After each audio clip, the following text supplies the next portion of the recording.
Hi, my name's John. In this video today I'm going to show you the rules automation feature inside the Kit email marketing platform. So let's dive in. So before we get into the details of rules, a common question I hear is, when should I use a rule and not a visual automation in Kit? So if you're familiar with the Kit platform, you'll know that it has both visual automations and rules, both which fit under the automate menu option in Kit. My recommendation is, if you can do whatever it is you want to do using a visual automation, then go that route, because it's a more flexible, more powerful feature on the platform than a rule. Now that said, there are certain circumstances in which I use a rule rather than a visual automation, and I'll show you some examples of those.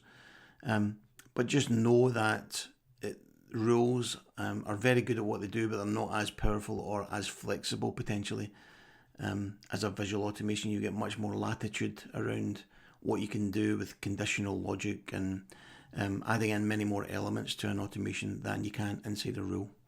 So we'll start by saying that before I explain exactly how rules work in Kit. Okay, so let's look at exactly what rules are in Kit, how they behave, so that when we actually create one, it makes more sense.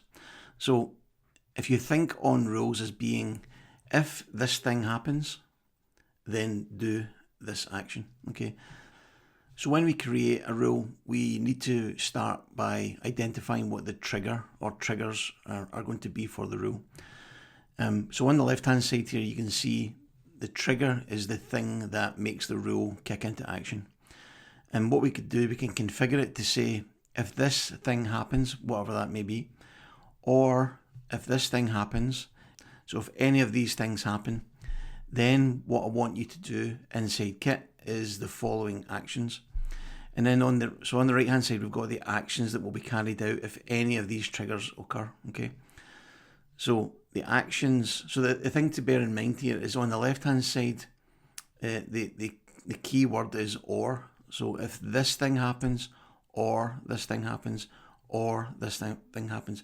So they are all individually capable of triggering the rule. Okay, we don't need them all to happen, we just need one of them to happen. So if any of these triggers occur, then we move across and we do whatever's listed in the actions side of it. Now, the action side is different. We don't use the word or, we use the word and. So down the right hand side, whatever actions we have listed for Kit to go and execute for us, they will all happen. Okay, so they won't just do some of them, they'll do them all. Okay, so now that we know that, let's go into Kit, into one of my demo accounts, and look and see exactly how we create a rule and how it works. So under the automate menu option, click on rules. If you haven't created any rules, this list will be completely empty in your system. There'll be no rules there. Click on this button that says new rule, and then that'll bring up the rule editing tool. So just like that slide I showed you, on the left hand side we've got the triggers, potential triggers that we can use to kick off the rule. And then down the right hand side we can nominate the actions that we want to happen based on that trigger happening. So you can see down here the options you've got to choose when you're selecting the trigger. So it could be that someone subscribes to an email sequence, they subscribe to a form, they complete a sequence, click a link, get a tag added, or have a tag removed from the profile. Okay, so those are the possible triggers that can happen in order to fire the rule. And then on the right hand side we've got the actions. Now we've got subscribe to a sequence, unsubscribe from a sequence, subscribe to a form or unsubscribe from a form, add a tag, remove a tag, or set the value for a custom field inside that subscriber's profile. So we'll start by mapping out what the trigger or triggers are going to be for your rule. So let's keep this simple. Let's say that someone has a tag added to the profile. Okay, so I'm going to click tag added. Kit then gives you a list of potential tags to choose from. So basically it's saying which tag is it you want me to monitor here. So let's say we have someone who has expressed an interest in LinkedIn. So we may have something in our kit system that if someone clicks it, we add a tag saying they're interested in LinkedIn. Now, based on that tag being added to that person's profile, I then want Kit to go and do something for me. So in this case, I'm going to say I want you to subscribe them to a sequence, okay? A sequence of emails. If you're not familiar with the term email sequence, it's a series of emails that are drip fed out to a subscriber at a predetermined frequency. So I'm going to click on subscribe to a sequence, and then much like the trigger, Kit is going to say, well, which sequence do you want me to send out to the subscriber? And let's say we pick the email sequence, discover LinkedIn. So that email sequence could be, it could be 10, 15, 20 emails in that sequence that gets drip fed, let's say 1 email per week to the subscriber. So if they've now had that tag added to their account, then we want Kit to go and automatically subscribe that subscriber to an email sequence so that they then start to receive that. Okay, and that's a rule in its simplest format. It's got one trigger and one action. If this thing happens, go and do this thing. And once you're happy with it, click save. You now see it listed as the top rule on the list because they're listed in chronological order whenever you created them. So this trigger is when a tag is added, the interested LinkedIn tag, then subscribe that person to the Discover LinkedIn email sequence.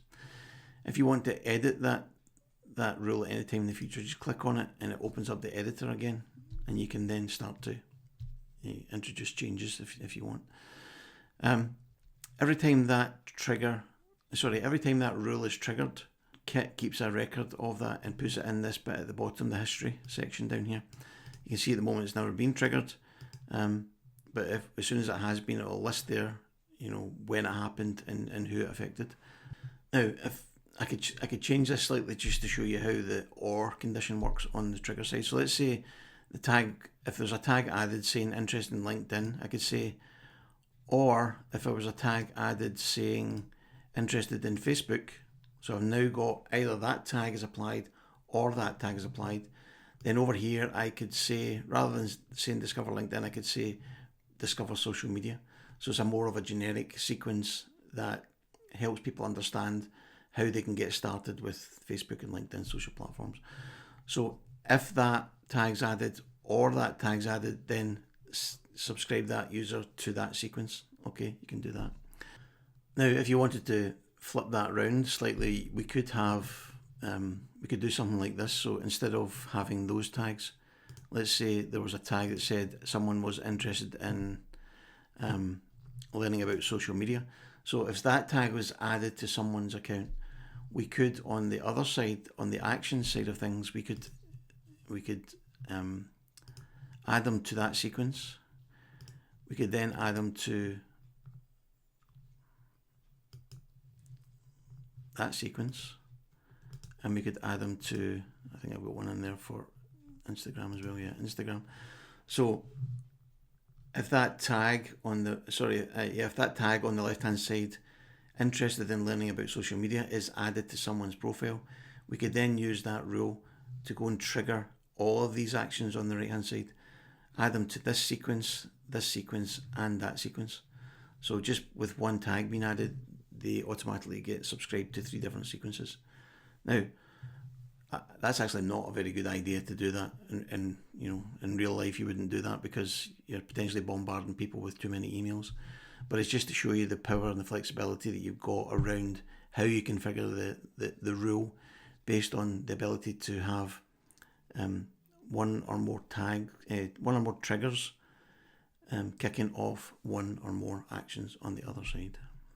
You've got the option, once your rule is up and running, you've got the option to either disable or delete. Now, disable means that everything about that rule will remain as is, and all the history around how many times it's been fired, etc., will remain as well. Contrast with delete. If you delete the rule, then all that history and all that data disappears from your platform. So if you decide you don't want to use a rule anymore, I recommend you disable it unless you're absolutely sure that you're not going to need any of that data at any point in the future. If you just click disable, it just does what you expect it to do. It says rule is disabled. If you want to enable it again, just click the enable button, rule enabled, and then if you want to delete it, you'll get a prompt to say, are you sure you want to delete this? So you can't do it by accident. This is going to be deleted, and if you do, click that delete button, it'll all disappear. Let me just show you what happens. Click that delete button and it's now gone. So you can now see it's disappeared from the top of the list altogether. One of the most common uses for rules in Kit are with what's known as link triggers. I use them in my system a lot. I know a lot of people do. So I'm going to show you how to create a link trigger, what exactly they are and how they work with rules. So the first thing I'll do is explain what a link trigger is. So as the name would suggest, if someone clicks on a link, it triggers a rule. Okay, so think on that as link trigger. They click on the link, it triggers a rule. And I often use these inside emails. So if I send emails out to my list, I may include links in that email. It could be a text link, it could be a button. It doesn't really matter, it works the same way. So I'll show you an example of a button. So if I was going to put a button in an email, let's say this one here that I've created. So if I'm sending out an email to my list, I might say something like this. Have you seen my new email course that I created for solos just like you? It's called, then I'll tell them the name and I'll explain a little bit about it. It's a beginner's course. It contains 30 daily emails each morning at 9 o'clock and it's free to you as a subscriber on my list. So essentially what I'm teaching people here is they can learn how to use Kit and email marketing in just small chunks of time, 10 minutes a day, no more, over a 30-day period. And then I say here, if you'd like me to send it to you, just click the button below and the first email will be in your inbox next Monday. So I'm going to kick that off and start it then. And then the way I do that is I give them a button to click on, okay?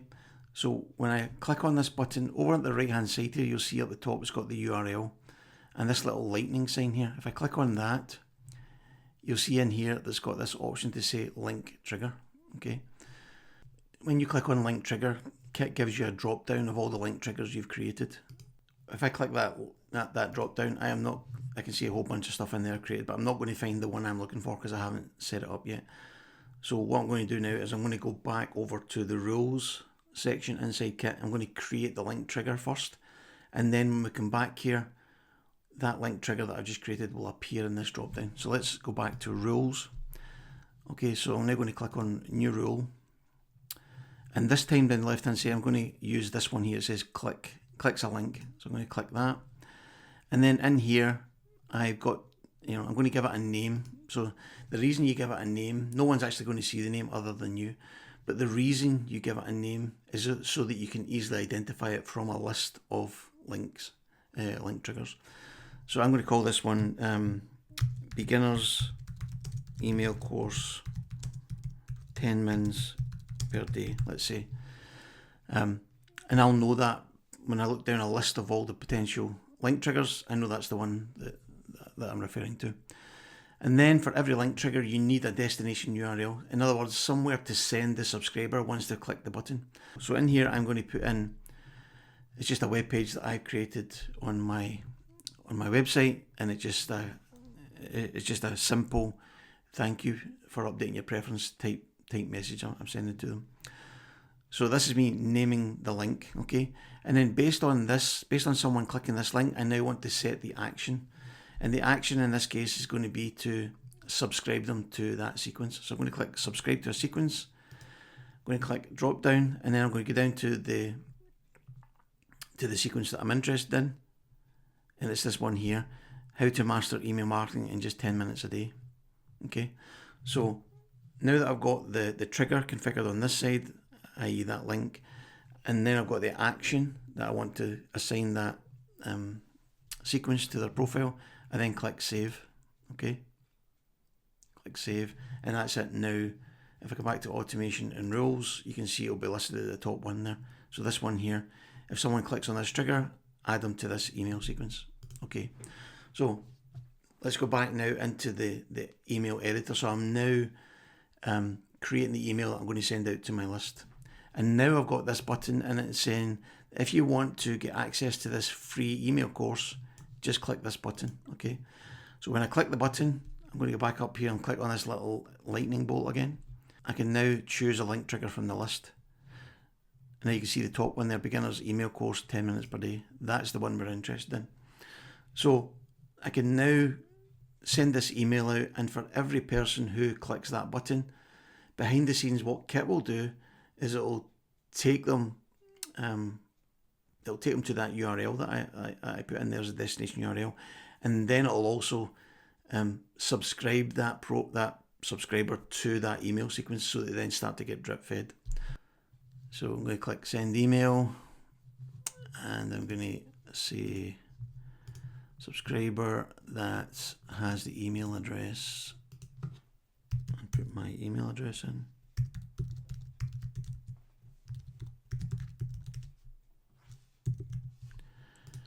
You can see it's now one subscriber. I'm going to click continue and send that. Okay. So now I'll wait for that email to arrive in my inbox, and then I'll show you what it looks like after I've clicked on it. Okay, so here's the email here. So now if I go down and click on yes, send the email course to me, I'll be taken to that destination URL. So thanks for letting me know.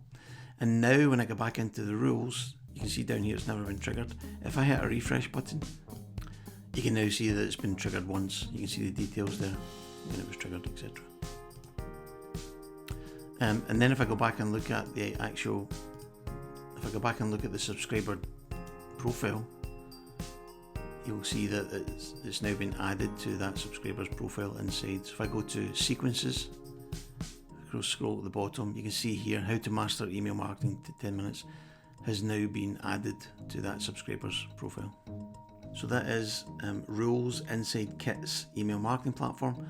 Hopefully you've now got a better understanding of what they are, how they work, and how you can use them inside your email marketing platform too. Thanks for taking the time to watch this. I appreciate it, and I hope to see you on the next video. Cheers.